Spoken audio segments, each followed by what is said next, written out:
ಎಲ್ಲ ಸೈಲೆಂಟ್ ಆಗಿದ್ರೆ ಮಾತ್ರ ಮಾತಾಡ್ತೀನಿ, ಇಲ್ಲ ಅಂತಂದ್ರೆ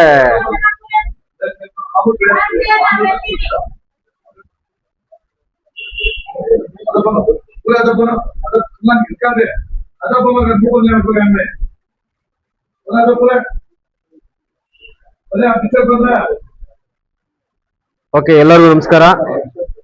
ಇವತ್ತು ವಿಶೇಷತೆ ಅಂತೇನಿಲ್ಲ, ವಿಶೇಷತೆಯಲ್ಲಿ ಯಾವಾಗ್ಲೂ ವಿಶೇಷತೆನೇ ಇರುತ್ತೆ.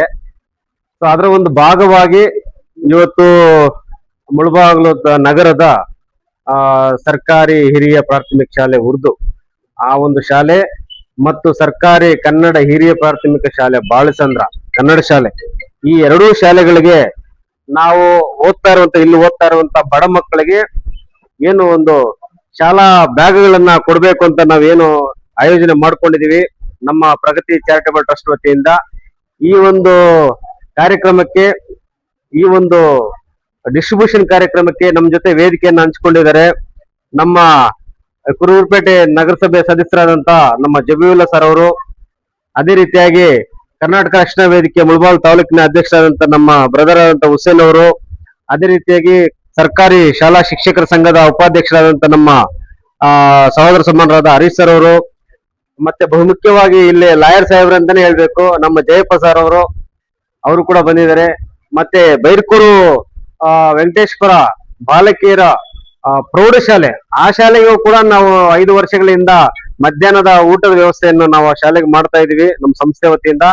ಆ ಶಾಲೆಯ ಮುಖ್ಯಸ್ಥರಾದಂತ ನಮ್ಮ ಚೇತನ್ ಪ್ರಸಾದ್ ಸರ್ ಅವರು ಕೂಡ ಈ ವೇದಿಕೆಗೆ ಬಂದಿದ್ದಾರೆ. ಅದೇ ರೀತಿಯಾಗಿ ರೈತರಲ್ಲೇ ಬಹು ವಿಶೇಷವಾದ ರೈತರು ಎಲ್ಲಾರು ಆಗ್ತಾರ್ರಿ, ಅದ್ರಲ್ಲಿ ಏನಿದೆ, ಅದ್ರೇನ್ ದೊಡ್ಡ ಕಷ್ಟ ಏನಿಲ್ಲ. ಟೊಮಾಟೊ ಬೆಳೆಯೋರು ರೈತಾನೆ, ಮಾವು ಬೆಳೆಯೋರು ರೈತಾನೆ, ಅಲ್ಲ ಅದು ಬೆಳೆಯೋನು ರೈತಾನೆ.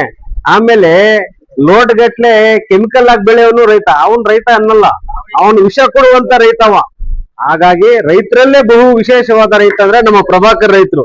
ಯಾಕಪ್ಪ ಅಂತಂದ್ರೆ ಅವರು ನೈಸರ್ಗಿಕ ಕೃಷಿಯನ್ನು ಮಾಡುವಂತವ್ರು, ಆರ್ಗ್ಯಾನಿಕ್ ಕೃಷಿ ಮಾಡುವಂತವ್ರು, ಜನರಿಗೆ ಆಹಾರವನ್ನು ಮಾತ್ರ ಕೊಡೋರು, ವಿಷ ಕೊಡಲ್ಲ ಅವರು. ಸೊ ಹಾಗಾಗಿ ಅವರು ವಿಶೇಷ ಅವರು ಇವತ್ತು. ಅದೇ ರೀತಿಯಾಗಿ ಈ ಶಾಲೆಯ ಮುಖ್ಯ ಶಿಕ್ಷಕಿಯರು, ಸಹ ಶಿಕ್ಷಕರು, ನಮ್ಮ ಸಹೋದರ ಸಮಾನರಾದ ನಮ್ಮ ಫೈಜುಲ್ಲಾ ಸರ್ ಅವರು, ಮತ್ತೆ ಎಲ್ಲ ಶಿಕ್ಷಕಿಯರು, ಶಿಕ್ಷಕರು ಎಲ್ಲರೂ ಕೂಡ ಸೇರಿದಿರಿ. ಆಮೇಲೆ ನಮ್ಮ ಸ್ನೇಹಿತರ ಸಮಾನರಾದಂತ ನಮ್ಮ ಎಲ್ಲ ಮಾಧ್ಯಮ ಮಿತ್ರರು ನಮ್ ಯಾವಾಗ್ಲೂ ಬ್ಯಾಕಲ್ಲಿ ನಿಂತು ಒಂಥರ ಆಶೀರ್ವಾದ ರೂಪದಲ್ಲಿ ಅವರು ನಮ್ಮ ಕಾರ್ಯಕ್ರಮಗಳನ್ನ ಬೆಂಬಲಿಸುವಂತವ್ರು, ಅವರು ಕೂಡ ಇವತ್ತು ಸೇರಿದ್ರಿ. ಸೊ ಆಮೇಲೆ ಮಕ್ಕಳೆಲ್ಲ ಕೂಡ ಸೇರಿದ್ರಿ. ಎಲ್ಲರಿಗೂ ಕೂಡ ನಾವು ವಿಶೇಷವಾಗಿ ಥ್ಯಾಂಕ್ಸ್ ಅನ್ನ ಹೇಳಲೇಬೇಕಾಗುತ್ತೆ. ಏನಂತಂದ್ರೆ ಈಗ ಪ್ರತಿ ವರ್ಷನೂ ಸರ್ಕಾರಿ ಶಾಲೆಗಳಿಗೆ ನಾವು ಈ ತರ ಯಾವುದೋ ಒಂದು ಬ್ಯಾಗ್ ಕೊಡುವಂತದ್ದು, ನಲಿಕಲ್ಲಿ ಚೇರ್ಸ್ ಕೊಡುವಂತದ್ದು, ಡೆಸ್ಕ್ಗಳು ಕೊಡುವಂತದ್ದು, ಪ್ರತಿಯೊಂದು ಕೂಡ ನಾವು ಇದನ್ನ ಮಾಡ್ತಾನೆ ಇದೀವಿ. ಕಾರಣ ಏನಪ್ಪಾ ಅಂತಂದ್ರೆ ಸರ್ಕಾರಿ ಶಾಲೆಗಳಲ್ಲಿ ಈ ನಡುವೆ ದಾಖಲಾತಿಗಳು ಕಡಿಮೆ ಆಗ್ತಿದಾವೆ. ಯಾಕಂದ್ರೆ ಖಾಸಗಿ ಶಾಲೆಗಳಲ್ಲಿ ವ್ಯಾನ್ ಇರುತ್ತೆ, ಬಿಲ್ಡಿಂಗ್ ಇರುತ್ತೆ, ಎಲ್ಲಾ ಲ್ಯಾಬ್ಗಳು ಇರ್ತವೆ, ಸ್ಟಾಫ್ ಇರ್ತಾರೆ, ಪ್ರತಿಯೊಂದು ವ್ಯವಸ್ಥೆನೂ ಇರ್ತದೆ. ಆದ್ರೆ ಸರ್ಕಾರಿ ಶಾಲೆಗಳಲ್ಲಿ ಅಷ್ಟೊಂದು ವ್ಯವಸ್ಥೆ ಇರೋದಿಲ್ಲ. ಆ ವ್ಯವಸ್ಥೆಯನ್ನ ಕೊಡ್ಲಿಕ್ಕೆ ಆರ್ಥಿಕವಾದಂತ ಒಂದು ಸದೃಢತೆ ಕೂಡ ಪೇರೆಂಟ್ಸ್ ಅಲ್ಲಿ ಇರೋದಿಲ್ಲ. ಹಾಗಾಗಿ ಏನಪ್ಪಾ ಅಂತಂದ್ರೆ ಮಗು ಹೇಗಿದೆ ಆಗ ಮಾತ್ರ ಕಳಿಸ್ತೀವಿ, ನೀವು ಹೆಂಗೆ ಹೇಗಿದೆ ಹಾಗೆ ಕಳಿಸ್ಕೊಡ್ತೀವಿ, ನೀವು ಆ ಮಕ್ಕಳಿಗೆ ಕಲಿಸ್ಕೊಡಿ ಅಂತ ಹೇಳ್ಬಿಟ್ಟು ಪೇರೆಂಟ್ಸ್ ಒಂದು ಧ್ಯೇಯ. ಸೊ ಹಾಗಾಗಿ ಮಕ್ಕಳಿಗೆ ಏನಪ್ಪಾ ಅಂತಂದ್ರೆ ಹೇಗಿದ್ದಾರೆ ಹಾಗೆ ಬಂದ್ರೆ ಕಲೀಲಿಕ್ಕೆ ಆಗೋದಿಲ್ಲ. ಅದಕ್ಕೆ ಪೆನ್ ಕೂಡ ಬೇಕು, ಎಕ್ಸರ್ಸೈಸ್ ಕೂಡ ಬೇಕು, ನೋಟ್ಬುಕ್ ಬೇಕು, ಬ್ಯಾಗ್ ಬೇಕು, ಶೂ ಬೇಕು, ಯೂನಿಫಾರ್ಮ್ ಬೇಕು. ಇವೆಲ್ಲ ಪೂರಕವಾದಂತ ಒಂದು ಸಂಪನ್ಮೂಲಗಳು ಸಿಕ್ಕಾಗ ಮಗು ಖಂಡಿತವಾಗ್ಲೂ ಒಂದು ಗುಣಮಟ್ಟದ ಶಿಕ್ಷಣವನ್ನ ಪಡ್ಕೊಳ್ಳಿಕ್ಕೆ ಅವಕಾಶಗಳಿದಾವೆ. ಅದೇ ಗುಣಮಟ್ಟದ ಶಿಕ್ಷಣ ಬೇಕು ಅಂತ ಖಾಸಗಿ ಶಾಲೆಗೆ ಹೋಗ್ತಾರೆ. ಆ ಒಂದು ಸೌಲಭ್ಯಗಳು ಖಾಸಗಿ ಶಾಲೆಯಲ್ಲಿ ಎಷ್ಟು ಸಿಗುತ್ತೋ ಸೌಲಭ್ಯಗಳು, ಅದೇ ಸೌಲಭ್ಯಗಳನ್ನ ನಾವು ಇಲ್ಲಿ ಕೊಟ್ಟಾಗ ಆ ಮಕ್ಕಳು ಗುಣಮಟ್ಟದ ಶಿಕ್ಷಣವನ್ನ ಪಡ್ಕೊಳ್ತವೆ ಅನ್ನೋ ಉದ್ದೇಶದಿಂದ ಎಲ್ಲ ಸರ್ಕಾರಿ ಶಾಲೆಗಳಿಗೆ ಸುಮಾರು 6 ಜಿಲ್ಲೆಗಳಲ್ಲಿ ನಾವು ಸರ್ಕಾರಿ ಶಾಲೆಗಳನ್ನ ಉಳಿಸ್ಬೇಕು ಅನ್ನೋದು ಸರ್ಕಾರದ ಬಿಟ್ಟಿರೋದು. ಆದ್ರೆ ಸರ್ಕಾರಿ ಶಾಲೆಗಳನ್ನ ಇನ್ನೊಂದಷ್ಟು ಜನರೇಷನ್ಗೆ ತಗೊಂಡೋಗ್ಬೇಕು, ಅದ್ರಲ್ಲಿ ಓದ್ತಾ ಇರೋದು ಮಕ್ಕಳಿಗೆ ಒಂದು ಉತ್ತಮವಾದ ಗುಣಮಟ್ಟದ ಶಿಕ್ಷಣ ಸಿಗ್ಬೇಕು ಅಂತ ಪ್ರಯತ್ನ ಪಡ್ತಾ ಇರೋರಲ್ಲಿ ನಾವು ಕೂಡ ಒಬ್ರು ಅಂತ ನಾನು ಹೇಳ್ಬಲ್ಲೆ. ಹಾಗಾಗಿ ಈಗಾಗಲೇ ನಮ್ಮ ತಾಲೂಕಲ್ಲಿ ಸುಮಾರು ಎಷ್ಟು ಸಾವಿರ ಮಕ್ಕಳಿದ್ದಾರೆ ಸರ್? 15,000 ಮಕ್ಕಳಲ್ಲಿ ಮೋರ್ ದನ್ 10,000 ಮಕ್ಕಳಿಗೆ ನಾವು ಸರ್ವ್ ಮಾಡಿದೀವಿ. 250 ಸರ್ಕಾರಿ ಶಾಲೆಗಳಿಗೆ ಜೊತೆ ಕೆಲಸ ಮಾಡ್ತಿದೀವಿ. ನೆಲಿಕಲ್ಲಿ chairs, tables, green boards, smart classes, bags, pen, notebooks ಹೇಳ್ತಾ ಹೋದ್ರೆ ಲಿಸ್ಟ್ ಮಾತ್ರ ಅದು ದೊಡ್ಡದಾಗ್ತಾನೆ ಇರುತ್ತೆ. ಪ್ರತಿ ವರ್ಷನೂ ಕೊಡ್ತಾನೆ ಇದೀವಿ. ಇದೆಲ್ಲ ಕೊಡೋ ಉದ್ದೇಶ ಏನಪ್ಪಾ ಅಂತಂದ್ರೆ, ನಾವೆಲ್ಲ ಓದೋ ಟೈಮಲ್ಲಿ ಕೂಡ ನಮ್ಗೆ ಒಳ್ಳೆ ಸೌಲಭ್ಯಗಳು ಇರ್ಲಿಲ್ಲ ಸರ್ಕಾರಿ ಶಾಲೆಯಲ್ಲಿ, ಆದ್ರೂ ಕೂಡ ನಾವು ಏನೋ ಸಣ್ಣ ಪುಟ್ಟ ಒಂದು ಲೆವೆಲ್ಗೆ ನಾವು ಬೆಳ್ಕೊಂಡಿದೀವಿ. ಸೊ ಅದೇ ರೀತಿ ಮಕ್ಕಳಿಗೆ ನಿಜವಾಗ್ಲೂ ಅವಕಾಶಗಳು ಸಿಕ್ಕಾಗ ಅವ್ರು ಯಾವ ರೀತಿ ಮಟ್ಟಕ್ಕೆ ಬೆಳಿಬಹುದು ಅಂತಂದ್ರೆ, ಊಹಿಸಲಾರದಷ್ಟು ಮಟ್ಟಕ್ಕೆ ಬೆಳೆಯುವಂತ ಅವಕಾಶಗಳು ಮಕ್ಕಳಲ್ಲಿ ಇದಾವೆ. ಅದನ್ನ ನಾವು ಗಮನಿಸಬೇಕು, ಗುರುತಿಸಬೇಕು, ಬೆಳೆಸಬೇಕು. ಆಗ ಮಾತ್ರ ಸಾಧ್ಯ ಅಂತ ಅಂದ್ಕೊಂಡು ಇದನ್ನೆಲ್ಲ ಮಾಡ್ತಾ ಇದೀವಿ. ಹಾಗಾಗಿ ಇವತ್ತು ಈ ಒಂದು ಉರ್ದು ಶಾಲೆ ಮತ್ತು ಏನು ಬಾಲಚಂದ್ರ ಸರ್ಕಾರಿ ಶಾಲೆ, ಎರಡೂ ಶಾಲೆಗಳಿಗೆ ಸುಮಾರು ಒಂದು 350 ಮಕ್ಕಳಿಗೆ ನಾವು ಈ ಬ್ಯಾಗ್ ಅನ್ನ ಕೊಡ್ತಾ ಇದೀವಿ. ಈ ಬ್ಯಾಗ್ ಈಗಾಗಲೇ ಉತ್ತಮ ಗುಣಮಟ್ಟದ ಒಂದು ಬ್ಯಾಗ್ ಇದು.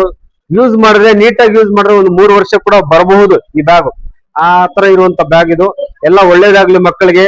ಇನ್ನು ಮುಂದಿನ ದಿವಸಗಳಲ್ಲಿ ಇನ್ನ ಹಲವಾರು ಮಕ್ಕಳಿಗೆ ಏನು ಅವಕಾಶಗಳು ಇಲ್ಲದೆ ಇರುವಂತ ಮಕ್ಕಳಿಗೆ ಇನ್ನೂ ಏನಾದ್ರು ಅವಕಾಶಗಳು ಬೇಕು ಅಂತ ನಮ್ಮನ್ನ ಸಂಪರ್ಕಿಸಿದಾಗ ನಾವು ಖಂಡಿತವಾಗ್ಲೂ ಸಪೋರ್ಟ್ ಮಾಡ್ತೀವಿ. ಯಾಕಂತಂದ್ರೆ ದಾನಿಗಳ ಹತ್ರ ನಾವೇನ್ ಮಾಡ್ತೀವಿ ಅಂತಂದ್ರೆ, ಸಂಕೋಚ ಬಿಟ್ಬಿಟ್ಟು ದಾನಿಗಳ ಹತ್ರ ಕೇಳ್ತೀವಿ. ಸಂಕೋಚ ಎಲ್ಲಿರೋದಿಲ್ವೋ ಅಲ್ಲಿ ದಾನ ಸಿಗುತ್ತೆ ಅಂತ ಅದೊಂದು ಬುಕ್ಗಳಲ್ಲಿ ನಾವು ಓದಿರುವಂತದ್ದು. ಸಂಕೋಚ ಪಟ್ಕೊಟ್ರೆ ಏನು ಸಿಗಲ್ಲ. ನಮ್ಮ ಹತ್ರ ಕೇಳ್ಬೇಕಂದ್ರೂ ಕೂಡ ಯಾವುದೇ ಟೀಚರು ಅದೊಂದು ಶಿಸ್ತಾಗಿ ಸಂಕೋಚ ಪಡದೆ ಕೇಳ್ಬೇಕು. ನಾವು ಕೂಡ ನಮ್ಗೆ ಯಾರೋ ಸಪೋರ್ಟ್ ಮಾಡೋರ ಹತ್ರ ಸಂಕೋಚ ಪಡದೆ ನಾವು ಕೇಳ್ತೀವಿ. ಸೊ ಹಾಗಾಗಿ ನಾವೆಲ್ಲ ಕೂಡ ಒಂದು ಬ್ರಿಡ್ಜ್ ಆಗಿ ಒಂದು ಕೆಲಸ ಮಾಡುವಂತವ್ರು.